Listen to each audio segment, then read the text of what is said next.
Assalamualaikum warahmatullahi wabarakatuh. Apa kabar anak-anak? Semoga kalian selalu sehat. Nah, selamat berjumpa lagi dengan Ibu. Kita akan masih membahas tentang teorema Pythagoras bagian 2 mengenai penerapan teorema Pythagoras. Siapkan buku tulis kalian, mari kita belajar teorema Pythagoras. Nah, sebelum ke materi, tujuan pembelajaran kita kali ini, yang pertama, menerapkan teorema Pythagoras pada bidang datar. Yang kedua, menerapkan teorema Pythagoras pada bangun ruang. Yang ketiga, menerapkan teorema Pythagoras pada permasalahan nyata. Nah, sebelum ke contoh, kita ingatkan kembali materi bagian yang pertama ya, mengenai segitiga siku-siku. Nah, segitiga siku-siku di sini ada sisi A, B, dan C. Siku-siku yang berseberangan dengan siku-siku itu ada sisi C. Sisi C ini merupakan sisi yang terpanjang atau disebutnya hipotenusa. Nah, untuk mencari teorema Pythagoras, rumusnya C kuadrat, untuk mencari sisi terpanjang, C kuadrat sama dengan A kuadrat ditambah B kuadrat. Ini mencari teorema Pythagoras ya, untuk mencari sisi yang terpanjangnya. Jadi teorema Pythagoras itu merupakan teorema yang berhubungan dengan segitiga siku-siku. Nah, Pythagoras merupakan kuadrat panjang sisi miring suatu segitiga siku-siku itu sama dengan jumlah kuadrat panjang sisi-sisi yang lain. Jadi ini rumus untuk teorema Pythagoras. Nah, sekarang yang akan kita pelajari itu mengenai yang pertama, menerapkan teorema Pythagoras pada bidang datar. Tentukan luas daerah yang diarsir. Coba perhatikan di sini ada dua buah bidang datar ya. Ada yang diarsir ini ada setengah lingkaran. Nah, yang ini ada segitiga siku-siku ya.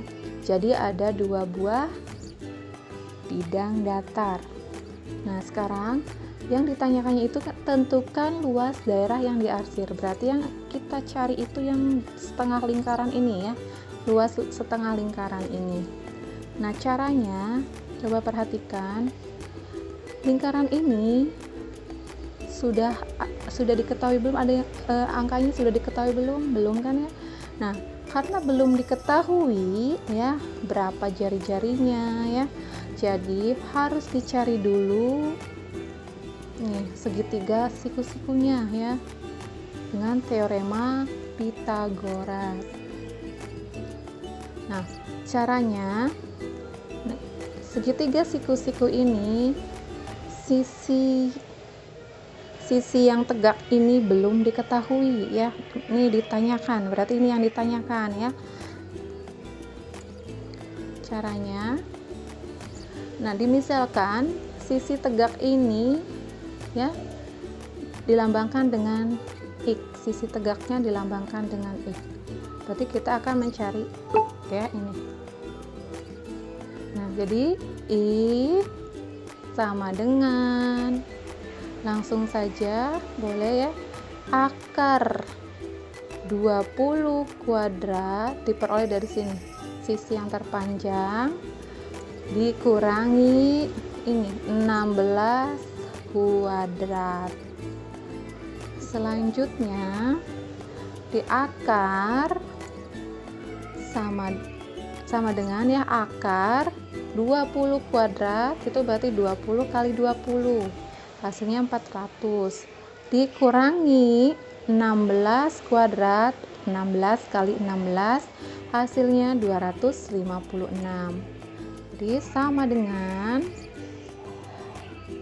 400 dikurangi 256 itu hasilnya 144. Jadi akar 144 itu hasilnya 12. Nah, jadi sisi tegak ini 12 cm. Selanjutnya karena sudah ketemu ya sisi ininya 12 cm, sisi tegak ini, kita mencari luas setengah lingkaran. Nah, rumus lingkaran itu ada yang masih ingat? Ya, rumus luas lingkaran itu sama dengan pi r kuadrat. Nah, karena di sininya cuma setengah, berarti dikasih setengah. Di setengah pi r kuadrat. Selanjutnya setengah, turunkan lagi setengah dikali pi. Nah, pi itu ada 2 ya, ada yang pakainya 22/7, ada juga yang 3,14. Nah, kalau 22/7 pi nya berarti jari-jarinya itu harus bisa dibagi dengan 7.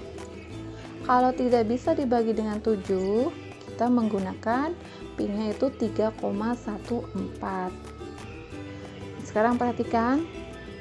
Nah, sisi ini 12 cm, namanya diameter ya, diameternya 12, berarti jari-jarinya berapa? Nah, setengah dari diameter jari-jari itu ya, jadi setengahnya dari 12 itu berarti 6 nih. Nah, jadi jari-jarinya 6 kuadrat. Nah, karena jari-jarinya tidak bisa dibagi dengan 7, berarti kita pi-nya menggunakan 3,14. Selanjutnya kita hitung.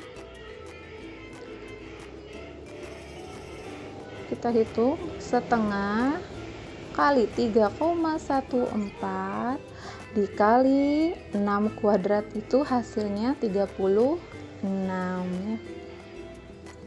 Selanjutnya 36 dibagi 2, dibagi setengah ya, 36 dibagi setengah hasilnya 18, nanti dikalikan dengan 3,14, jadi hasilnya 56,52 cm persegi. Jadi ini luas daerah yang diarsir ini tuh hasilnya itu 56,52 cm persegi. Selanjutnya, menerapkan teorema Pythagoras pada bangun ruang. Tentukan panjang EG dan AG dari gambar di samping. Nah, berarti yang kita cari itu ini EG dan AG. Nah, kita cari panjang EG terlebih dahulu. Nah, panjang EG ini ya, jadi EG itu kalau kita potong ini E, F, G, H, kembali lagi ke E ya, jadi E, F, G, H, kembali lagi ke E. Nah, yang kita cari itu EG yang ini, yang diagonal ini ya. Kalau kita potong akan berbentuk seperti ini dan akan membentuk segitiga siku-siku. Kita cari segitiga siku-sikunya.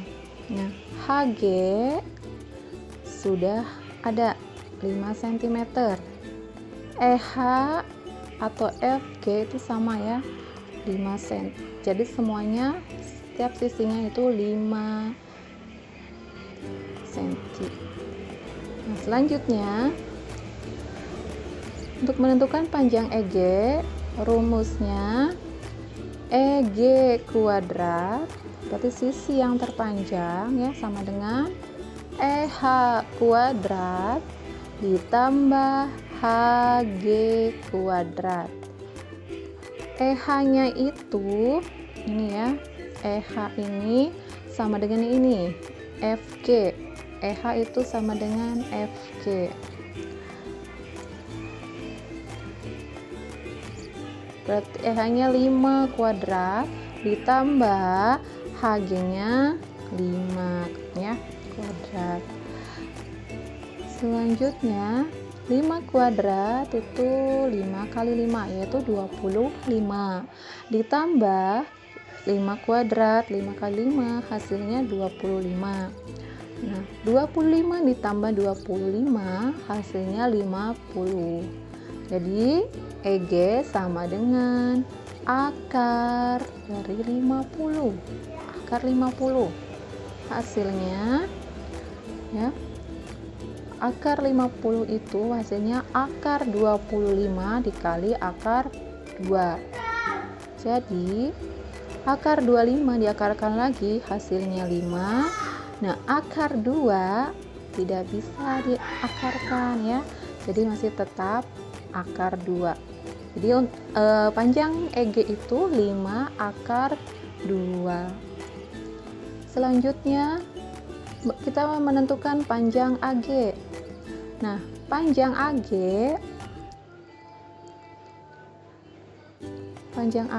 perhatikan di sini, berarti kita mencari ini ya, akan berbentuk nih segitiga, siku-siku.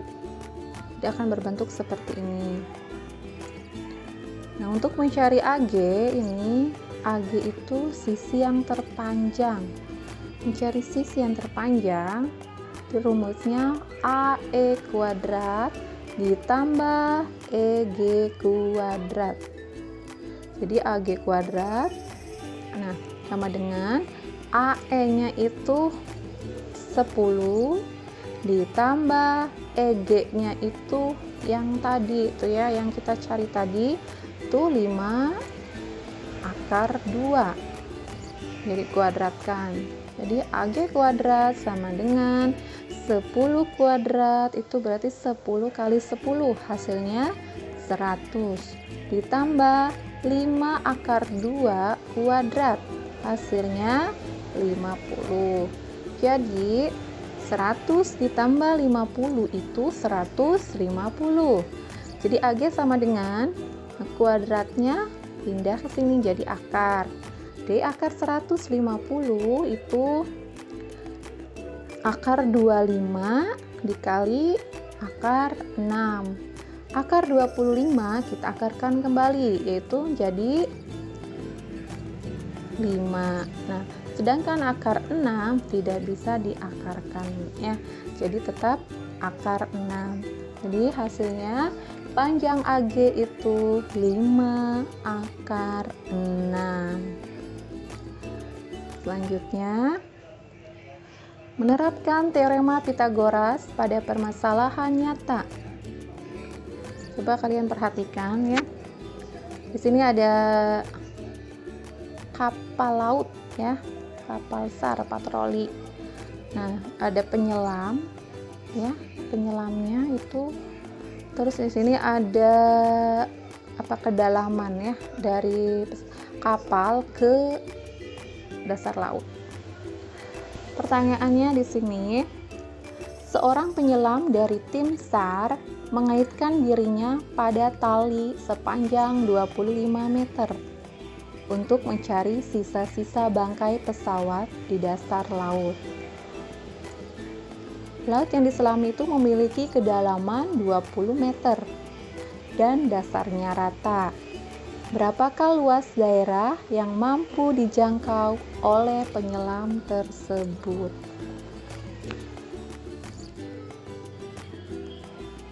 Nah, luas jangkauan penyelam tersebut itu berbentuk ini ya, lingkaran. Coba perhatikan di ini. Luas jangkauan penyelam tersebut berbentuk lingkaran. Nah, sebelumnya kita cari dulu panjang jari-jari dengan menggunakan Pythagoras. untuk mencari panjang jari-jari. Nah, perhatikan gambar berikut. Nah, yang ini sisi yang terpanjang ini itu tali yang diikatkan ke penyelam. Nah, yang ini sisi tegak ini kedalaman dari perahu atau dari kapal laut ke dasar laut. Nah, yang ini jari-jarinya ya, karena ini berbentuk lingkaran jangkauannya. Jadi kita akan mencari jari-jari ini dengan menggunakan Pythagoras. Nah, kita ibaratkan sisi terpanjangnya itu P ya, sisi tegaknya itu kita lambangkan dengan T, dan jari-jari kita lambangkan dengan R. Untuk mencari jari-jari itu berarti R kuadrat. Untuk mencari jari-jari dalam segitiga siku-siku ya, R kuadrat sama dengan P kuadrat, sisi yang terpanjang, dikurangi T kuadrat, ini sisi yang tegak. Jadi R kuadrat sama dengan P nya itu 25, jadi 25 kuadrat. Nah, T nya itu kan 20, jadi 20 kuadrat. R kuadrat sama dengan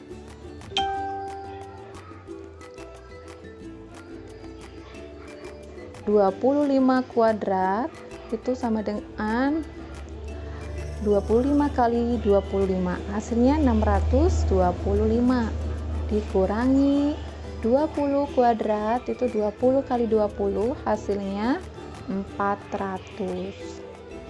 Jadi R kuadrat sama dengan 625 dikurangi 400, hasilnya 225. Jadi R sama dengan akar 225. Hasilnya R sama dengan 15 meter. Jari-jarinya itu 15 meter. Nah, sekarang yang ditanyakan itu kan luas daerah yang dijangkau. Berarti kita mencari luas lingkaran. Luas lingkaran rumusnya itu pi r kuadrat. Nah, pi-nya kan ada 2 tuh. Pi-nya pakainya 22/7 apa 3,14. Nah, coba perhatikan jari-jarinya. Jari-jarinya 15. 15 itu bisa dibagi 7? Tidak bisa ya. Berarti kita menggunakan 3,14 ya, pi-nya. Jadi sama dengan 3,14 pi-nya dikali jari-jarinya 15 kuadrat. Jadi 3,1 sama dengan 3,14 dikali 15 kali 15.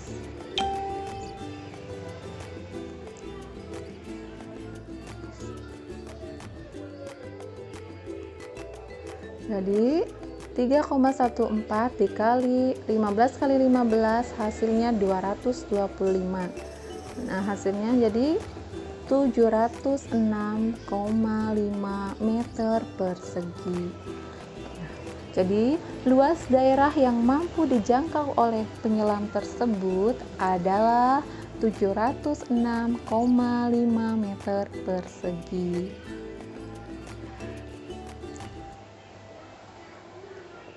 Nah, itu materi yang kita pelajari. Nah, sekarang latihan buat kalian ya. Ada 2 buah soal latihannya. Soal yang pertama ini, soal yang kedua.